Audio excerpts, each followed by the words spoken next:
Class 10th SST में geography के chapter 4 agriculture में next topic non food crops हम लोग पढ़ेंगे। आज नॉन फूड क्रॉप्स के बारे में स्टडी करेंगे। तो नॉन फूड क्रॉप्स में हम देखेंगे रबर फर्स्ट है, देखेंगे it is an equatorial crop.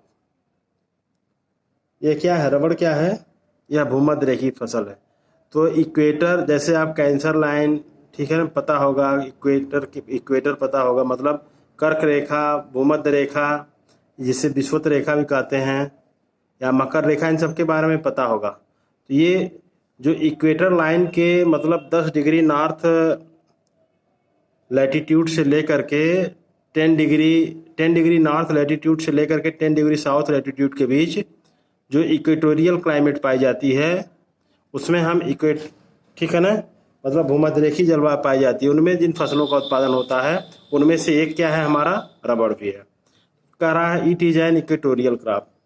रबड़ एक भूमध्य रेखीय क्षेत्र की फसल है, but under special conditions it is also grown in tropical and सब tropical areas.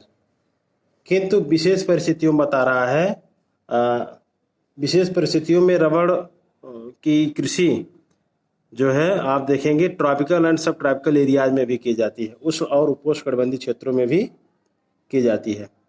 It requires moist and humid climate with rainfall of more than 200 centimetre and temperature about 25 degree centigrade.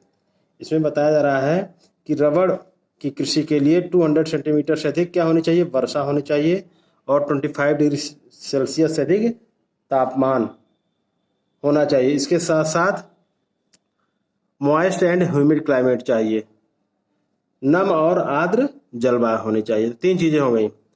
Rainfall कितनी होनी चाहिए? 200 centimetre या उससे अधिक, temperature 25 degree centigrade, और climate कैसी चाहिए? मॉइस्ट एंड ह्यूमिड क्लाइमेट चाहिए। फिर आगे बढ़ते हैं। रबड़ is an important industrial raw material. रबड़ क्या है? रबड़ एक महत्वपूर्ण औद्योगिक कच्चा माल, इंडस्ट्रियल रॉ मटेरियल है। It is mainly grown in Kerala, और इसका मुख्यतः उत्पादन इंडिया के Kerala, Tamil Nadu, Karnataka, Andaman Nicobar islands and Garo hills of Meghalaya.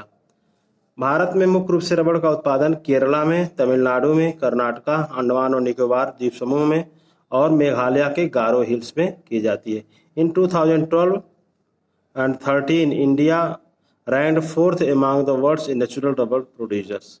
बताया जा रहा है 2014 और 13 में आप देखेंगे तो रबड़ के उत्पादन में इंडिया का वर्ल्ड में 4था स्थान था, ठीक है ना, 4थी रैंक थी। अब फिर देखेंगे एक्टिविटी दिया हुआ है, list the items which are made of rubber and are used by us.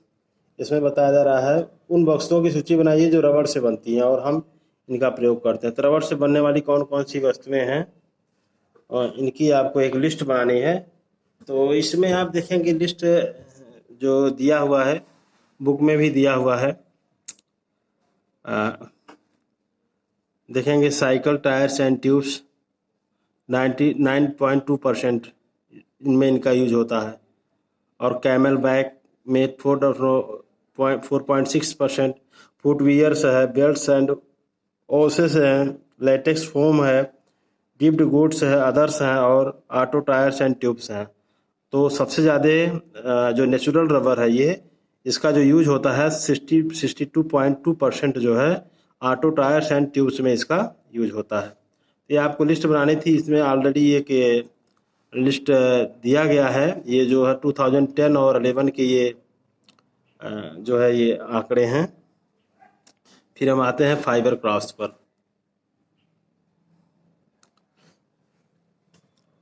Fibre crops की हिंदी, ऐसी बहुत सी क्रॉप्स हैं जो रेशेदार हैं, जिसमें रेशे पाए जाते हैं।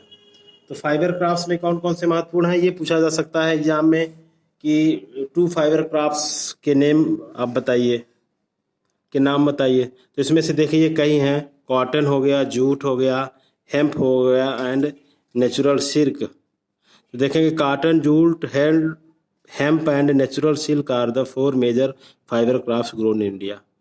भारत में ये 4 मुख्य हैं, कॉटन कपास, जूट, हेम्प मतलब सन होता है, सन, ये भी एक रेशेदार क्रॉप्स है। इसके अलावा नेचुरल सिल्क है, प्राकृतिक रेशम है। ये भारत में उगाई जाने वाली 4 मुख्य रेशेदार फसलें हैं, फाइबर क्रॉप्स हैं इंडिया में।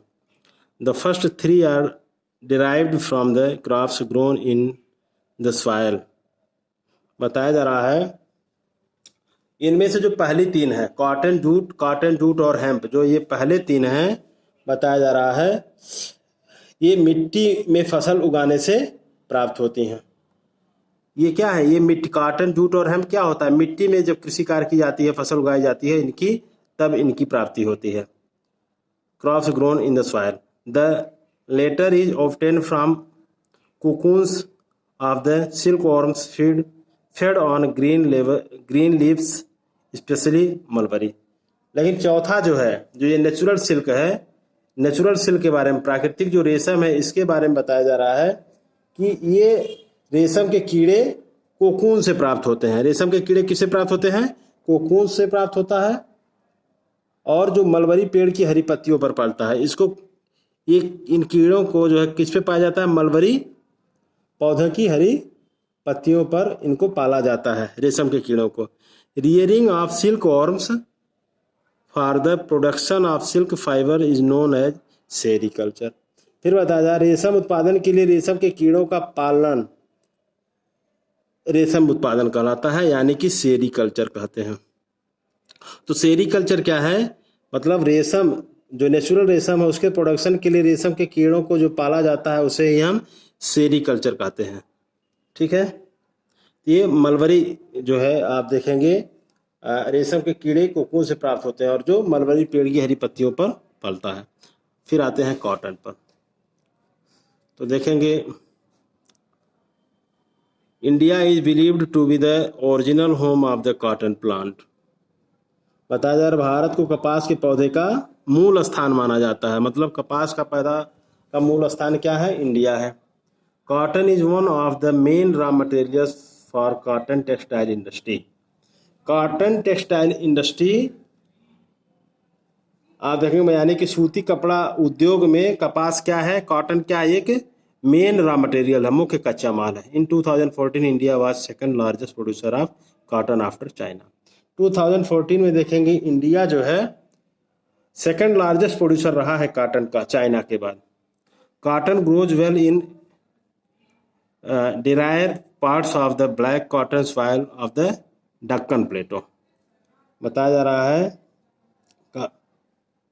दक्कन पठार के शुष्कतर एरिड एरियाज में, शुष्कतर भागों में काली मिट्टी कपास उत्पादन के लिए उपयुक्त मानी जाती है। जो दक्कन प्लेटो है इसमें जो ये ब्लैक सॉइल है, ठीक है ना, ये जो है कपास के प्रोडक्शन के लिए उपयुक्त मानी जाती है।